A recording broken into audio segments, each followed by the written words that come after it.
ما خود را برای این لحظات آماده کردیم و برای همه سناریوها برنامه ریزی کردیم، حتی برای زمان بعد از شهادت امام خامنه‌ای عزیز نیز برنامه ریزی شده است و شما خواهید دید که با تشکیل شورای رهبری اقتدار و انسجامی غیر قابل تصور هم در مسئولین و هم در قوای دفاعی و هم در مردم شکل خواهد گرفت و تردید نکنید که نیروهای دفاعی ما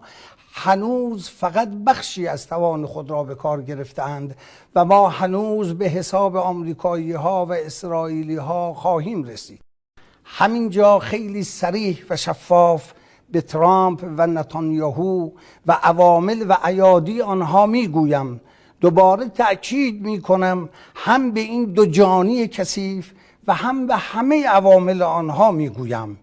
شما پا روی خط قرمز ما گذاشته اید و باید هزینه آن را بدهید.